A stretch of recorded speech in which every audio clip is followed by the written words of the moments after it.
The woman who will become known as one of the world's worst black widows is sitting on her porch on a blustery day at the start of fall. She places her glass of lemonade down on the newspaper and runs her index finger over the Lonely Hearts column. Her finger suddenly stops and she smiles. This is the one, she thinks, her thoughts animated with pictures of her and this other lonely heart living out the romance she's always dreamed of.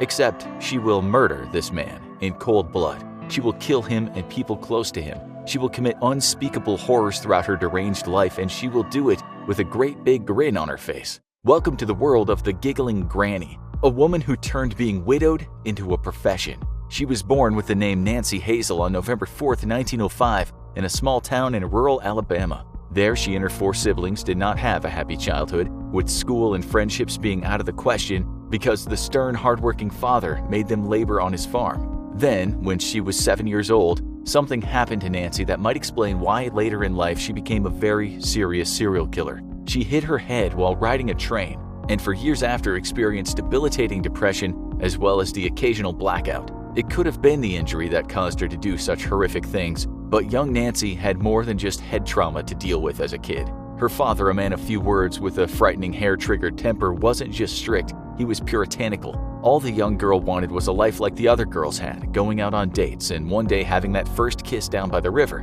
It never happened because the father didn't allow her or her sisters near any boys. In fact, he told them that they weren't even allowed to wear dresses or skirts. They had to dress like boys, or at least dress in a way that looked entirely unattractive. He told them he was doing them a favor, saving them from the lustful little scoundrels that would knock them up and ruin their lives. But that didn't stop her from dreaming. When her father and mother were out of the house, Nancy would go to her mother's closet to pull out stacks of romance magazines. She read for a while and then looked in the air as if seeing herself all dolled up, and out with some savior who rescued her from her life of loveless gloom. Then she'd get the newspaper and read the Lonely Hearts column. Little did she know that one day she'd be picking her victims from one. She met her knight in shining armor when she was just 16. His name was Charlie Braggs, and he worked in the linen factory with her. They dated for around 4 months and then decided it was time to get hitched. Nancy's father was actually content with the decision. Not one to embrace casual dating, he told Nancy that if she wanted to be with a guy, then marriage was the only way. The couple had 4 kids over a period of just 4 years. She smoked heavily and he drank heavily. She was sure he was cheating on her, but then during drunken fights he accused her of doing the same. Nancy's vision of romance was shattered. So what did she do about that? Well, the answer is she did what she'd end up doing lots of times: killing. When she was just 22 and had been married for 6 years, 2 of the children mysteriously died. They were healthy, lovely kids, and then just like that, they were gone. It was believed that they died of accidental food poisoning, but the real reason, you could say, was their mother wanted a quieter household. The serial killer was out of the gates. As for the husband, she scared the hell out of him. That's why he left her. He actually took one of the kids with him, but later returned and gave the kid back. We'll come to him later and the crazy things he had to say about Nancy. Now she was lonely again with 2 kids on her hands. There was a solution to her misery, and that was the newspaper and the Lonely Hearts column. There, she read a wonderful little ad by a guy named Robert Franklin Harrelson. As often happened in life, the perfect Prince Charming was anything but. He had a criminal record for assault and drank his way to the tune of a whiskey bottle every day of the week.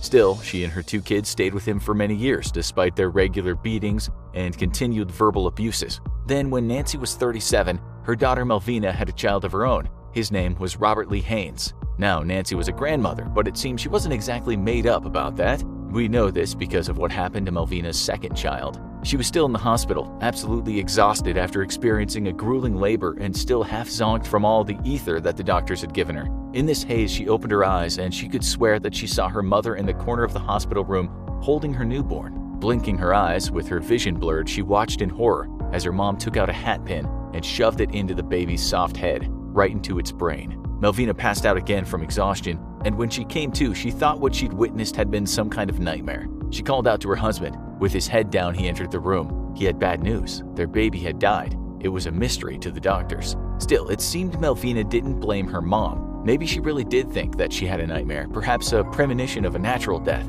After it happened, though, she and her husband just drifted apart. But Nancy was by no means done with killing. Melvina met another guy. World War II was raging and this man was a soldier. For Melvina, it was a match made in heaven, but for Nancy, it was a disastrous coupling. Nancy was now not just fighting with her abusive husband, but she was battling with her own daughter. One day, the 2 of them had a fight, and guess what? Someone died.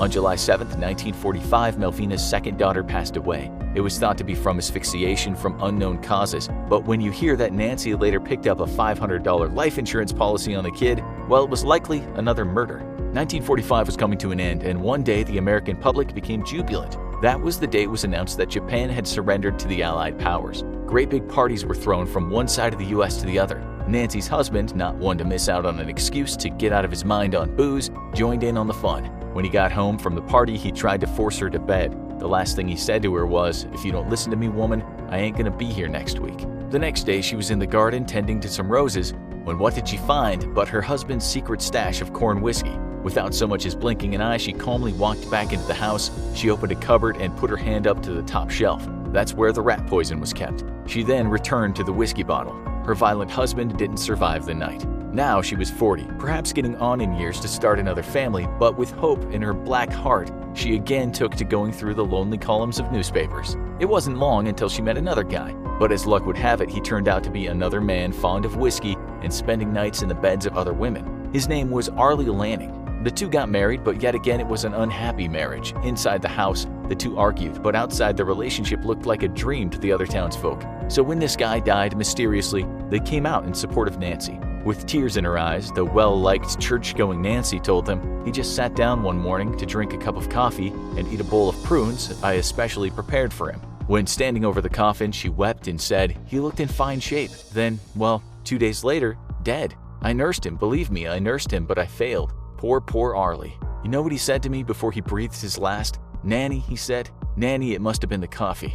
When her house burned to the ground, they wished her well again, although she was made up after collecting the insurance. With cash in her pocket, she decided it was time to go and find one of her sisters. She did just that, but her poor sister was so sick she spent most of her days in bed. She died just after Nancy moved in with her. Now she was in her mid-40s and single again, but instead of going through the Lonely Hearts columns, she decided to join a dating service called the Diamond Circle Club. It was through that service that she met a man named Richard L. Morton. He was immediately taken in by her charms and the fact that she always had a smile on her face. It was 1952, and the couple got hitched in Emporia, Kansas. This time her husband didn't have a problem with the whiskey, but he did enjoy forming short-term relationships with other women. Nonetheless, the couple seemed to live a pretty normal life. That's what it looked like when Nancy's mom went to live with the newlyweds. She needed looking after falling and breaking her hip.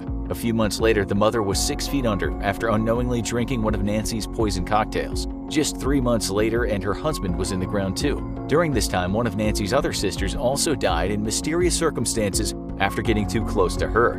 Okay, so you might be wondering right now why no one questioned the fact that most people who came into contact with this woman died. It's a good question, and no doubt someone should have been suspicious. But the fact is, no one expected a jovial, charming, and always bubbly middle-aged woman to be a killer. Just months after she murdered her mother and her husband, she met another man. His name was Samuel Doss. Now, this guy was the salt-of-the-earth type, so Nancy didn't really have any reason to shorten his life considerably. Not only was he a minister in the Church of Nazarene, but he deserved some sympathy. Prior to meeting Nancy, he'd lost a wife and 9 children in a tornado in Arkansas. Well, in Nancy's eyes, he was far from perfect. This guy was a strict Christian, and he espoused a lot of conservative ideals. He might not have cheated or even as much looked at a bottle of hooch, but he waved a disapproving finger at Nancy when she was enthralled while reading one of her beloved romance novels. He also was controlling with the couple's finances and demanded the two were in bed by 9:30 p.m.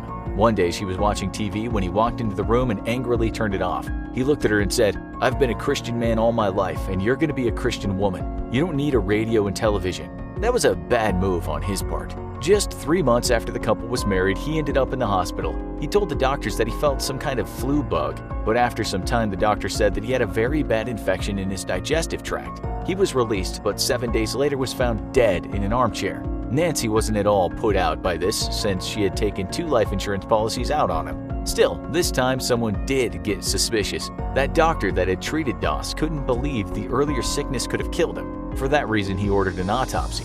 The result was clear: poisoning by arsenic, enough of it to drop an elephant. It soon became clear that this was the reason he'd been admitted to the hospital the first time. Nancy later admitted that she'd first given him rat poison in a cup of coffee, but she'd gotten the dose wrong and given him too little. The next time she gave him a bigger dose, although it was hidden in a large bowl of stewed prunes. During her interrogation, she giggled all the time. After a while, she admitted to the investigators that she'd laced sweet potato pies with arsenic.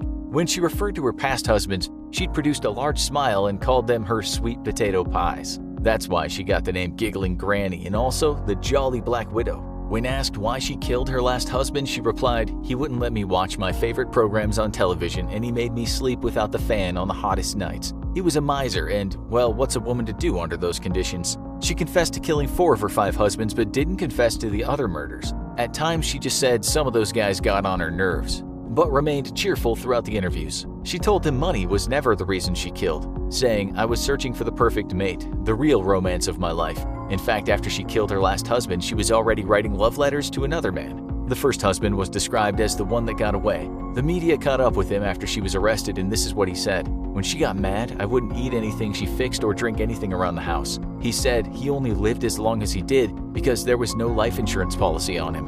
"I was afraid of Nanny, deathly afraid," he said. As the trial came to an end, the judge looked down at her and said, "You understand that all is left is for the court to decide between a life or death sentence." She responded in the positive. He gave her life in prison, saying that giving a death sentence would be poor precedent, meaning because she was a woman. As she left the court, reporters flocked to see her, laughing and smiling as she told them that she wasn't at all upset about spending the rest of her days in prison. In that prison, she was described as a jokester who got along with everyone. When a reporter went to see her one time, she told him, "When they get shorthanded in the kitchen here, I always offer to help out, but they never let me do it."